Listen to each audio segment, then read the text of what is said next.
Hi, I'm Selena from Annie's Bookstop of Worcester, and I'm here with Ellen Kushner, who is a speculative fiction author. And for readers unfamiliar with your work, how would you describe what it is that you write? Oh, well, I have to answer this question at parties all the time. So I have my answer prepared. I do historical fantasy and mythic fiction, and a lot of it is very quick, but not all. Okay, that sounds good. And what do you think draws readers to these kinds of books? Well, I don't know. It's not my job. Honestly, people love asking those questions. I'm like, that's not my job. My job is to write them. You figure out like all that stuff. Okay. So, your what is your latest book? I mean, I know you came out with a new version of the Golden Dreidel. Oh yeah. Um, yeah, which was it's a new illustrated edition. But what is your latest book that you would like to talk about? Well, it's really embarrassing to say that my last published novel was quite a long time ago. It was The Privilege of the Sword, which is part of the Swords Point Sword series. Point. And it appeared right after we moved to New York. So that would have been 2006. One of the interesting things I've done a lot since then that's been creative and interesting, but not published a novel. Um, I've just turned in a new novel to my agent, and it's going out to publishers, and it is a sequel, actually, set 15 years later to The Privilege of the Sword. But in between then and now, I've, well, written another novel, but also I did audiobooks of all three of my Swords Point novels, which was a lot of work and really exciting. And those are available from Audible and I don't know, anywhere else that audiobooks are available. And then I did this really interesting project with what was then called Serial Box, which was serial stories where it was like they were meant to be the HBO of books, where each week you would get a new story that took about an hour to read, like it takes about an hour to watch a TV program. And they would be set up like episodes in a TV series. You know, HBO at the time was the premier TV series. Now we've got them from everybody. And it was a prequel to Swords Point, and it was collaborative. How do we put it? Collaborative serial fiction. Um, and so I worked with a bunch of other writers, and each of us wrote one of the episodes. Many of us wrote 2 or 3 episodes per year. But we all kind of planned the plot together, planned the plot arc together. And we did 4 of those. So I did 4 years worth of those. And it was a huge amount of work and really exciting for me to get to work with people who were already really good writers themselves, but also fans of Swords Point and its other sequels, and to create new stuff for my world together with them. So that was called Tremontaine, and it is only available on ebook and audiobook, except for the first one, which was brought out in hardcover and paperback from Simon and Schuster. And it's called Tremontaine. And I know so many people who just can't stand reading ebooks. And so for them, you can at least read the first season with incredible illustrations, black silhouette illustrations of great subtlety and complexity by the Australian illustrator Kathleen Jennings. And they put all the illos in that book. And even though it got great reviews, I guess it didn't sell well enough for them to want to do the other 3 seasons.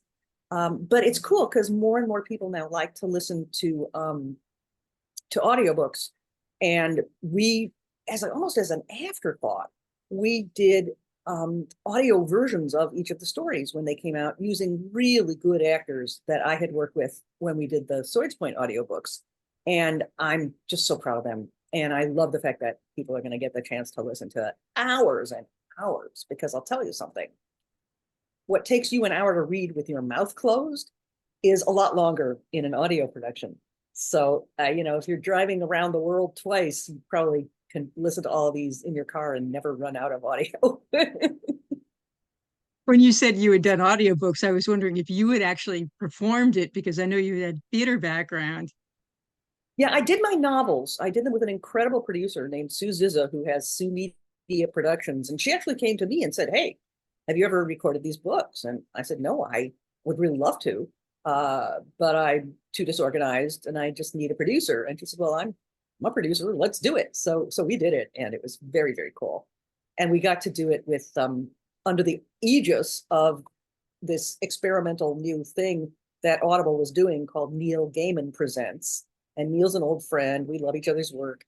And so he was quite excited to have this be part of the Neil Gaiman Presents series. So he did introductions to them. And we actually ended up giving him little cameo roles in two of the books, and he was terrific. Right. Wow. That's But great. then to do the Tremont 10 books, I don't remember why we decided I wasn't going to do it. But I'm glad because I really love the people who did it. Okay. So, as far as your sword point books, um, what was the inspiration for those books? Well, it all started with these two characters that kind of came into my head back when I was living in what was then a kind of a bad neighborhood in New York in the late 1970s, early 80s. And a friend and I just came up with these two characters. Was an expert swordsman and his friend. I don't think we even knew they were lovers then. Um, who was this kind of obnoxious, not very competent former scholar. And we kind of followed them around, and I pictured what they would be like in a neighborhood kind of like mine, only with cloaks and swords instead of, guns and drugs. And kind of grew from there. And I really loved those characters. So I started writing short stories about them. And every time I submitted a short story, whether it was to my writing group or to a publisher, a magazine editor, they would say, "This reads like the first chapter of a novel." Every story, all different stories, all read like first chapters of a novel. And I finally said, "All right, I'll write them." So I wrote Swords Point. I quit my job in publishing to write it. Thought it would take a year. It took like 5 years, during which I did a lot of other things to pay the rent. But then I wrote the first book, and it came out. And they were right. It really needed to be a novel.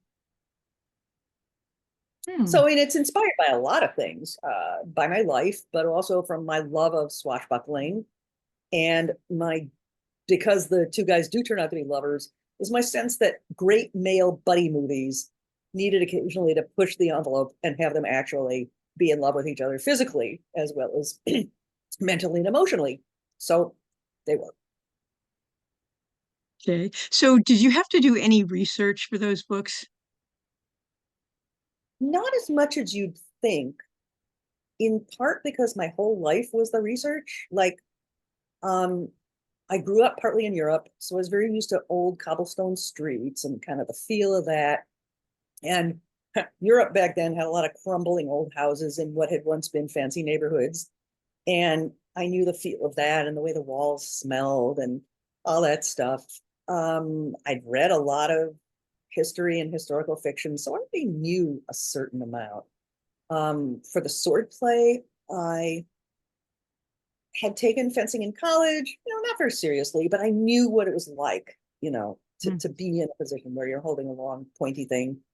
And I took some more lessons. And then I remember going to the Metropolitan Museum of Art in New York and going into the library and finding old books on real sword fighting from the 16th and 17th centuries, and taking some notes. But honestly, it was like really good sword fighting from movies taught me as much as anything else. And then you just kind of put it all together and write it down. Okay. So, what was the biggest challenge that you had in writing and putting out the sword point books? Well, they are very intricate, and the plot tends to be not about, major battles or anything, but about how people treat each other and what happens when they do. And that's kind of subtle. and you need to keep the reader excited about what's going to happen next.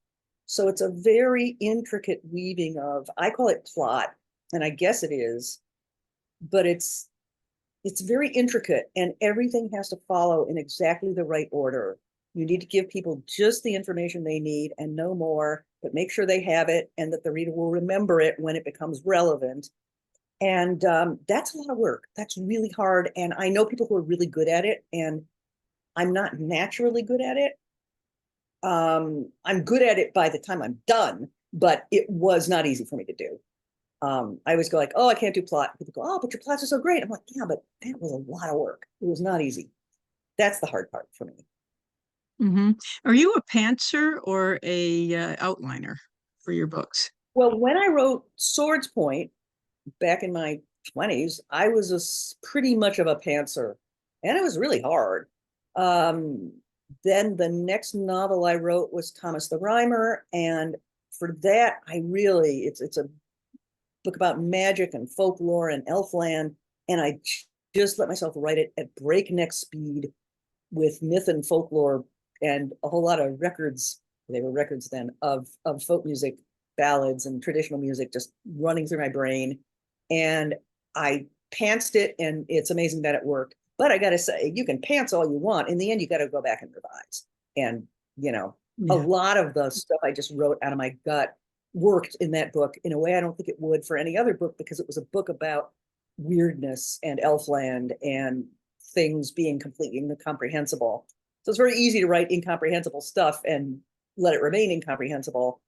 It's about a man who is stolen by the Queen of Fairies and goes to live with her in Elfland, based on a Scottish ballad. And then when he returns, everything's different. So the part after he returns, when he's back in the real world, took some revision because, again, it needed to make more sense, and the beats, needed to be exactly right emotionally. And people made me add an entire section that I hadn't even wanted to add, but it was really good. What usually happens with me when I'm writing is there's work I don't want to do, and somebody makes me do it, and it's hard, and then it's really good. So it was like that.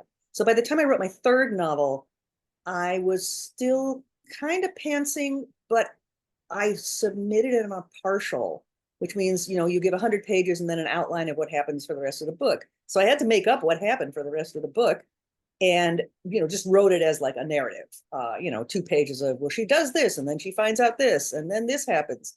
So I kind of had a nice guiding force for myself when I was writing the rest of the book. It wasn't an outline. Like I could Mhm. never outline chapters. Like that is so completely inimical to me. And when I've tried, it's a disaster. It's not the way I write. But at least I had a guidepost for, okay, in the next chapter, you kind of have to make this happen. Now, how are we going to do that? So that's how I go. Do your characters kind of tell you what's going to happen next?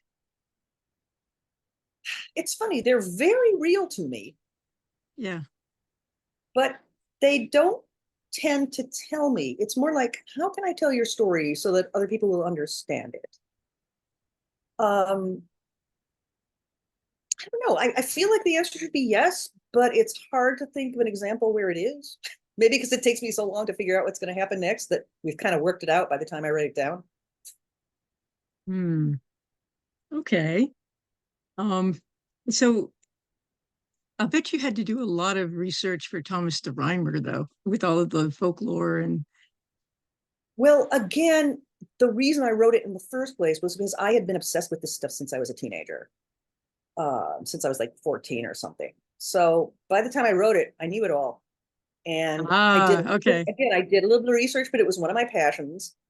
And I was just itching to get all that down on paper. Okay.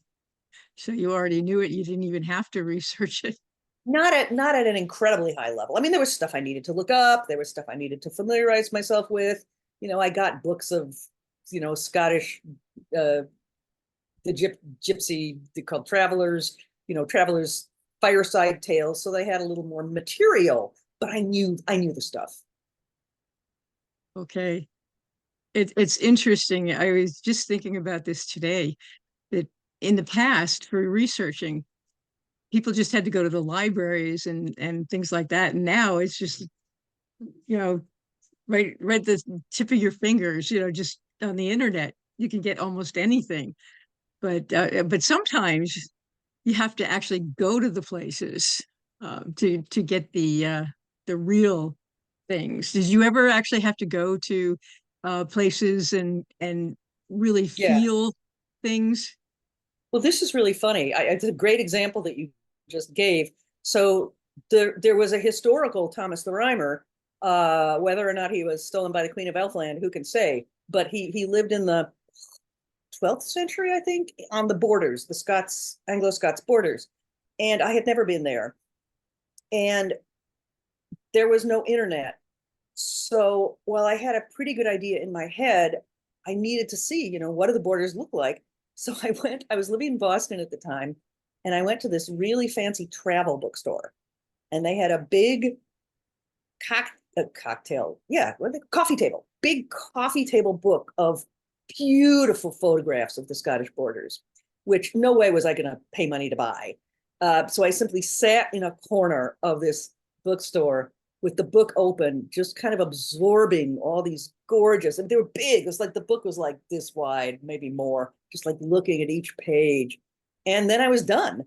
So I turned in the book, sold the book, and before the book was actually printed, I did go to Scotland. And because I went to a convention, I went to a Worldcon or a World Fantasy in London. And then I took the train up to stay with Jane Yolen, a wonderful, wonderful fantasy writer and a good friend who was staying in Edinburgh at the time. And the next day we got in her car and she drove us around to the borders, which were pretty close. And we drove around and we had all these adventures. And I finally got to really see it and be in it and breathe the air. And, I'd gotten most of it right. There were, I think, a couple little details I put in before the book went to press, but I felt a lot better about the fact that I'd really been there and that I hadn't, really put a foot wrong and was able to add a few more details. Right. So getting back to Sword Point, um, was there any character that you really loved or really hated the most? This is so funny. The character I hated the most, I've sort of turned into.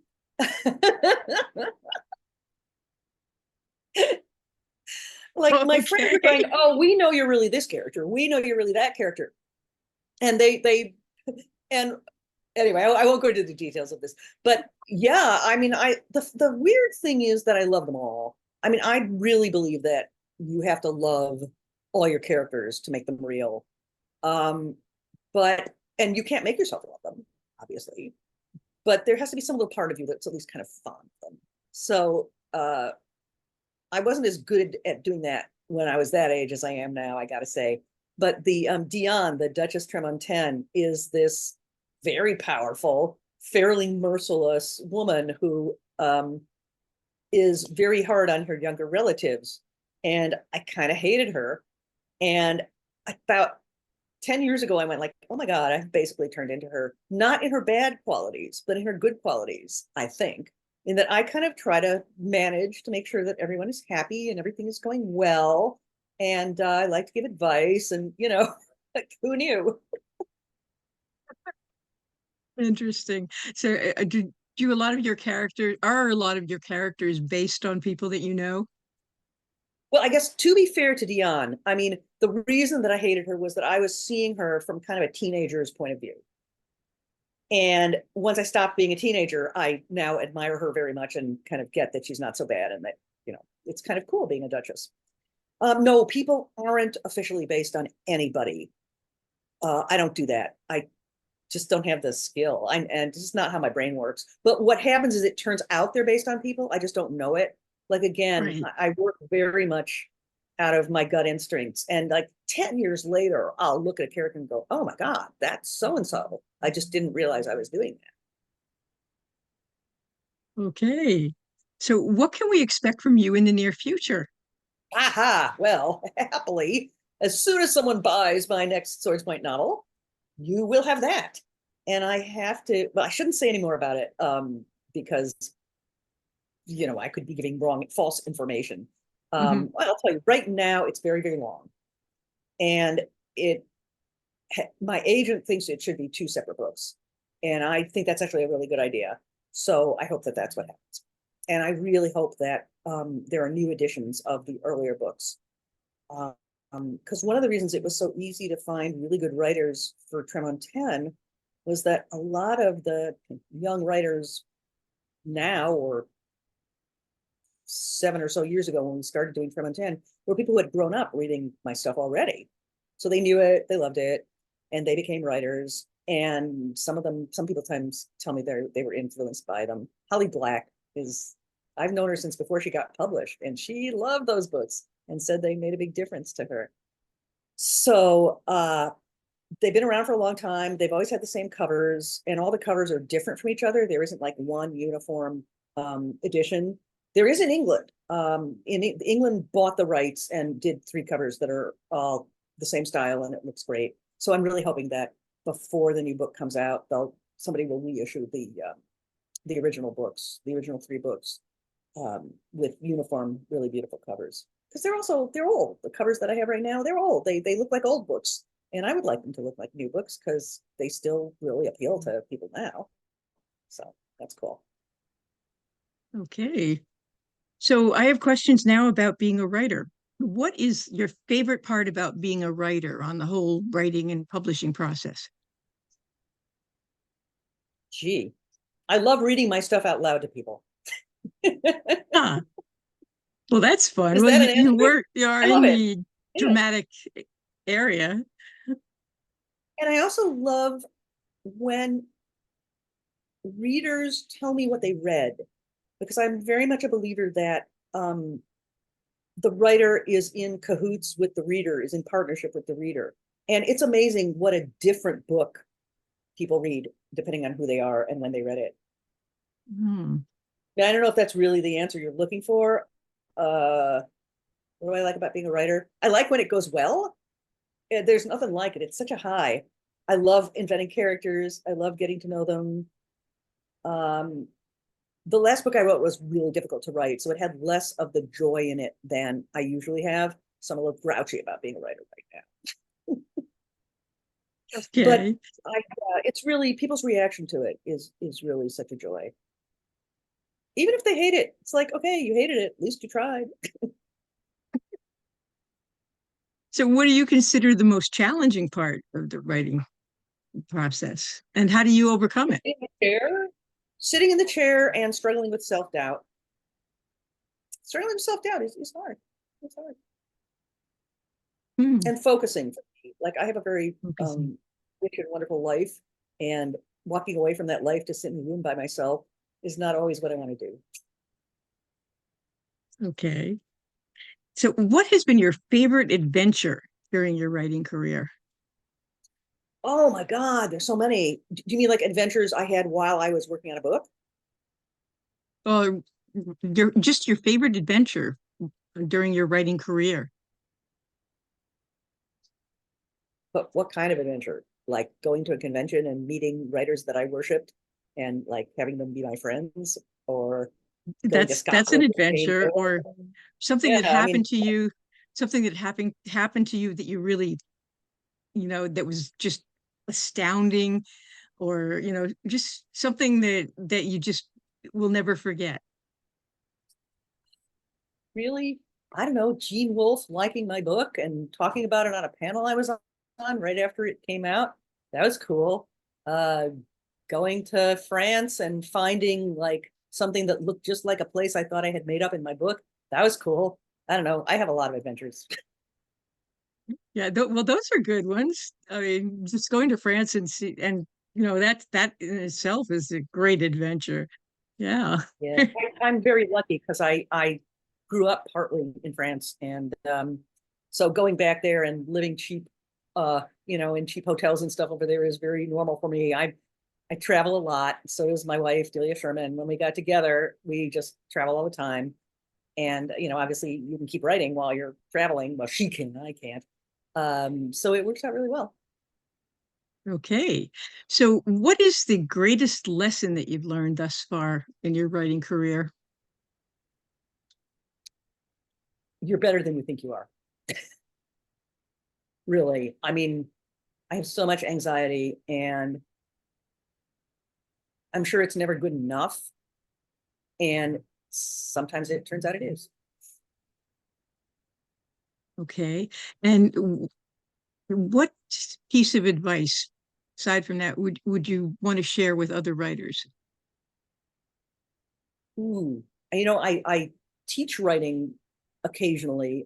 There's a wonderful program. It's children's literature, but children's literature now includes young adult, which is pretty mature, at Hollins University in Roanoke, Virginia. I'm going there this year, in fact, to teach a semester in their wonderful summer program. And so this year being June and July 2024. I'm doing a seminar for writers, not just in fantasy, just writing in general. And Delia, who's much better at teaching beginners than I am, is teaching the Introduction to Fantasy course. So like we're their fantasy specialists. So I love giving advice. I love talking about writing. Like, let me just think of one really good one. Oh yeah, here's my advice that not everybody gives you. Two things. One is writing is rewriting. The whole point of a first draft is that it's a first draft, it's drafty, and it can be bad because you'll rewrite it. And people get so hung up on, oh no, it's not good. It's like, yeah, of course it's not good. It's your first draft. Get over yourself. You're gonna rewrite it. Don't worry about it. And along with that is, this isn't true for everybody, but it's true for more people than realize it. Get to the end and then go back. Do not keep making the beginning really good, because I have this thing, I call it the magic helicopter. When you get, so writing a book is a lot like going through a landscape, like on being on a really long journey, but you don't know what's ahead of you. So, you know, if you've read Lord of the Rings, a lot of it is just about trying to get somewhere and kind of knowing, but not knowing for sure. You know, can we get over the mountain, or will there be snow? We don't know. Can we cross the river here? Or what if there's a bridge a mile down? Do we want to walk a mile further to find out if there's a bridge? I mean, it's a lot of work. And that's what writing a first draft is like. So you kind of make your best guess. And sometimes you write entire chapters that you're going to find out later you didn't need. Sometimes you have no idea what goes somewhere, in which case I think it is totally legit in your first draft to put, you know, exciting scene where they find out that her mother isn't really dead here. You know, you can do all that in your first draft, because the point is to get to the end. Because when you get to the end and you know what your beginning, middle, and end, and what your basic plot, the trajectory of your plot is, the magic helicopter comes and picks you up. And suddenly you are looking down at that landscape. And you go, oh, well, for heaven's sakes, we did all that stuff, taking all the packs off the horses and walking them through. But it turns out there was a bridge if we'd just gone another 5 miles or whatever, or, oh God, we just sort of stopped and ate grass, but there was a really good inn if we'd only just taken a different fork. You see the pattern of what's below you, and you see the landscape in a way you cannot see it while you're writing the first draft. And once you're up in the magic helicopter, like, oh my God, I don't need those 4 chapters at all, or, whatever.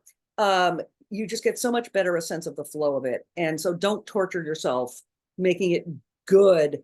Also, for me at least, you're always going to rewrite the beginning the most number of times. So don't write it too many times before you're done. You're going to go back and rewrite it anyway, because your beginning needs to conduce to your ending, and you don't know what your ending is yet. So you're going to rewrite your beginning. So don't stress about it. Okay. Are there any groups, clubs, or organizations that you would recommend to other writers that may have helped you in your career? No. Maybe, but not really, because I'm just from a different generation. Uh, I recommend going to cons where you can hang out with other writers or other wannabe writers. I think like being a live person with another live person is really great. Also, I'm not a big joiner. Most of the time I wasn't even in a writing group. It's, have friends and people who support you and people you can support. That's for me, but that may not be for everybody.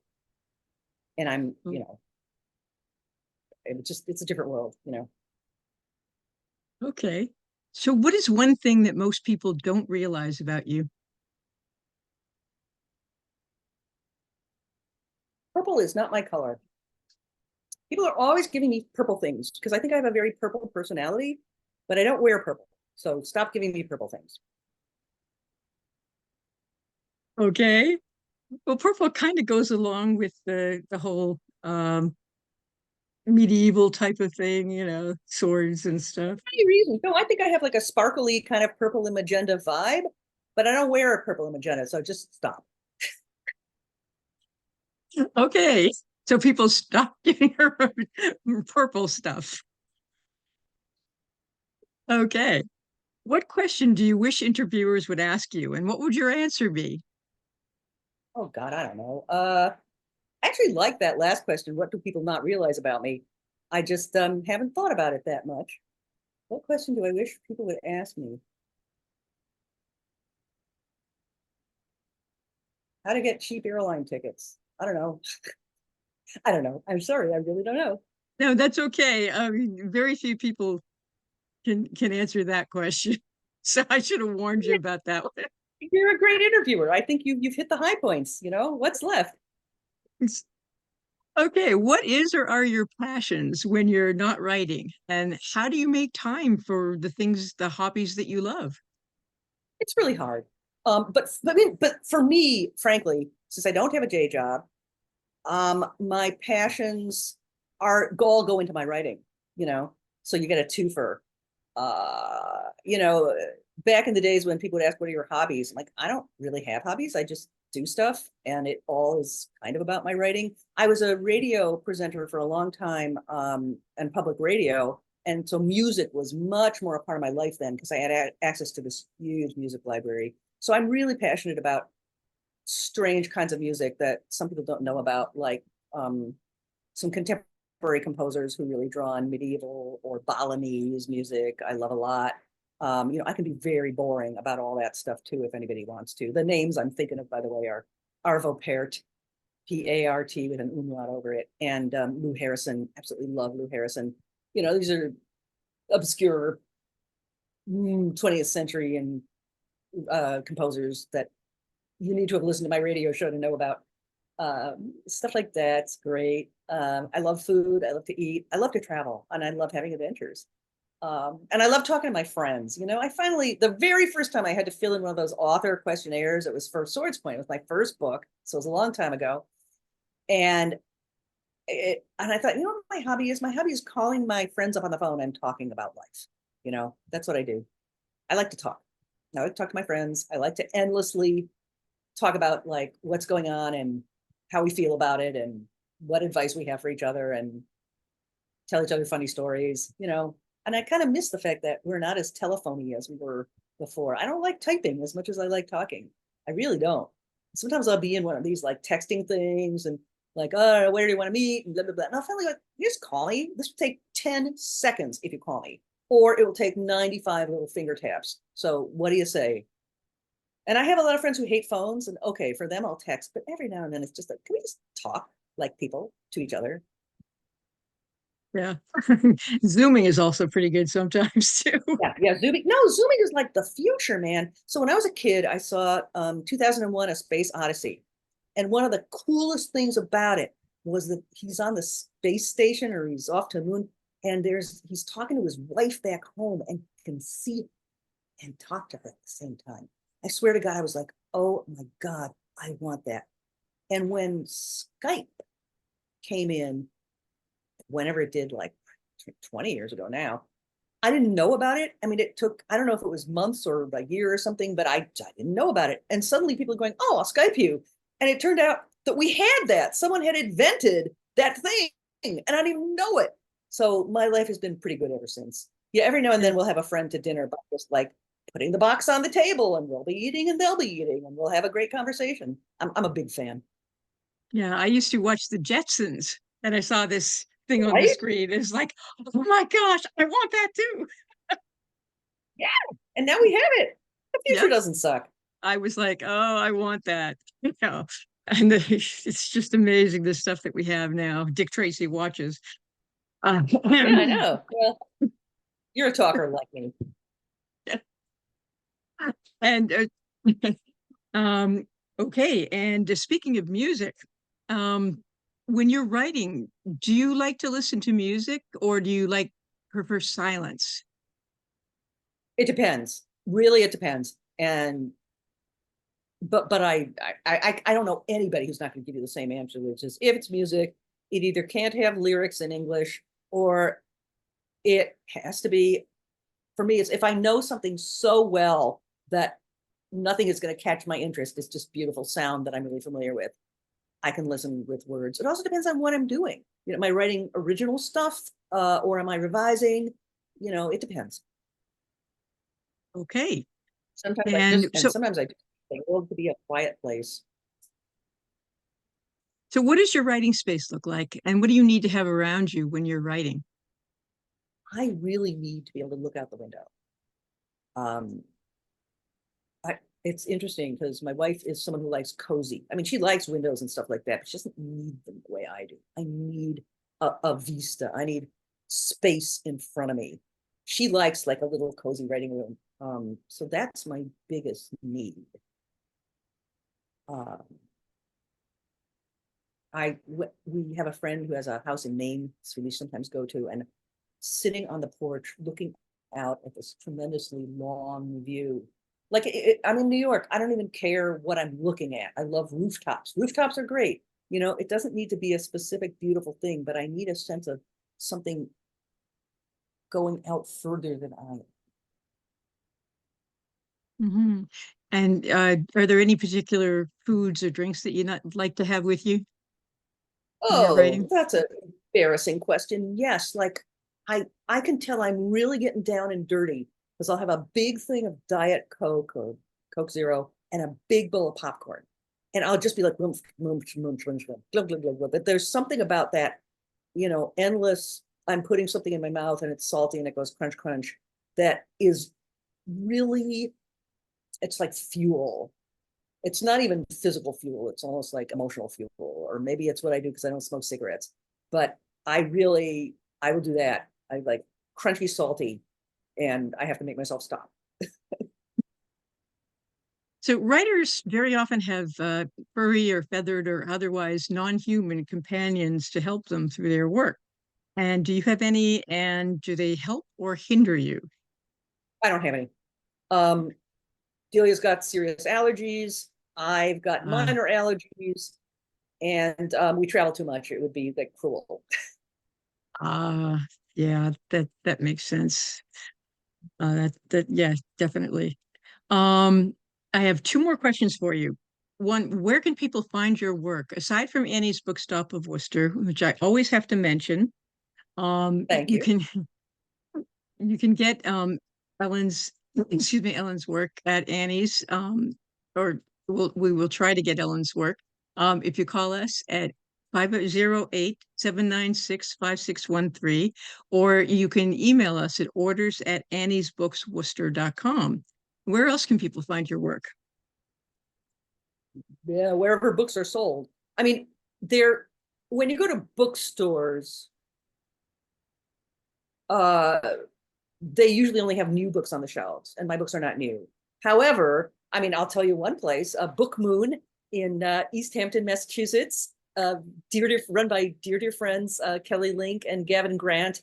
And I believe they have my stuff in the bookstore. You walk in and you buy it. Otherwise, it's all over the place online. Yeah, we can order it for you. Yeah. Okay. And my last question is, how can we follow your work and share your awesomeness? Oh, well, that's easy. I'm on Facebook like you would not believe. And while I think I've run out of spaces for friends, it's easy to follow me. And 99% of what I put up is public. So just go find me on Facebook if you're a Facebook person. I've stayed on Twitter because I just had too many people, following me on Twitter to want to just give them up. I'm on Blue Sky now. I'm on Instagram, but it's just pictures. There's not enough talking. So I do it, but it's really find me on Facebook. And I now have a Substack newsletter with everything in it from recipes to pictures of our travels.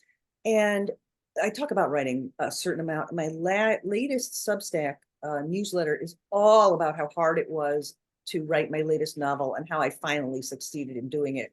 And I got a lot of good response for that. So I get the feeling people really want to hear more about the writing process. So I'll be trying to do more of that as I go along. Great. And your webpage? Oh, just my name. It's ellenkushner.com. And that's ELLENKUSHNER.com. And I am not related to any famous Kushners, either the good ones or the bad ones. All right. Well, thank you so much, Ellen. It's been a pleasure talking to you. And Thank you. This has maybe been lovely. maybe we'll see you sometime at our store. That would be great. Ellen Kushner, thank you very much.